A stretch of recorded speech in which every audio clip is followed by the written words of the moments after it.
Today, we're going to start the journey to learn how to make the perfect Cacio e Pepe. The ingredients are all very simple. You're going to need a good pasta, bronze dye preferably, good amount of starch content right on it. You want to see those ridges on the pasta. That's what the sauce is going to stick to. Also, that starch is going to help make this creamy.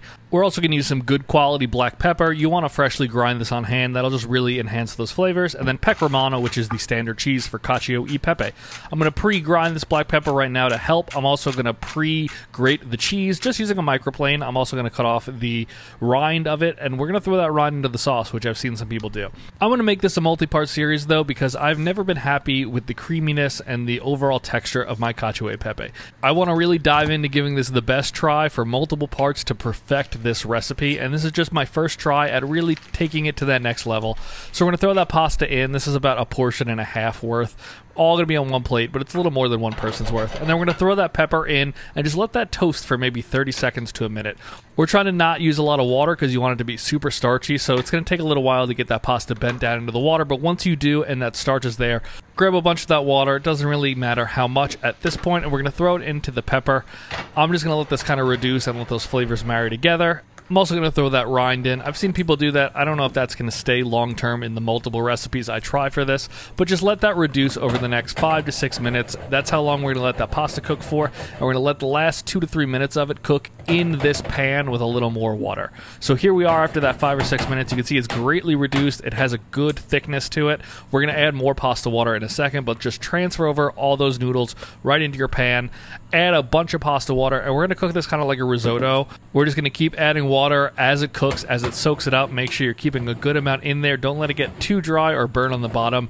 Over the next 2 or 3 minutes, the starch will really increase in here, and you'll have a great base for your sauce. As you can see there, it's reducing, it's bubbling nicely.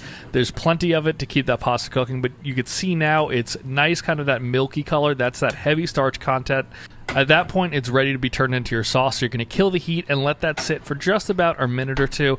You don't want this piping hot. It'll make the cheese clump. But now we're adding this in after it sat for that minute or two, and we're just going to keep it moving fairly quickly. Don't let it sit and clump. Add that pasta water as you need. We're going to do the cheese in very small amounts. Keep working it.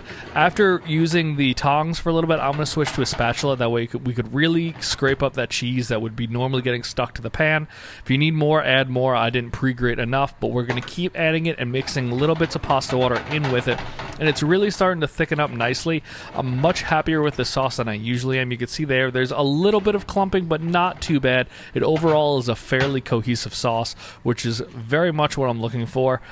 I'm not sure how people get it much thicker than this, so that's going to be part of the journey, is figuring out how to turn this into like a really thick, luscious sauce, but I am happy with where this is right now, so let's plate this up. As always, we try to get a little fancy with the plating here. I should be using kind of like the pasta fork, not the tongs, but it did a good enough job. I just started pouring it right on the plate, though. You can see here, though, that sauce is beautiful. It's cohesive. It's not as thick as I want it, so that's what we're going to work on. We top it with a little bit more pepper, a little more pasta, but it was not runny. It is not separated. It wasn't too cheese clumpy. There was 1 or 2 clumps in there, but you could see here on the plate, there's no running liquid. It is sticking that pasta. So I think this is a good step in the right direction to start.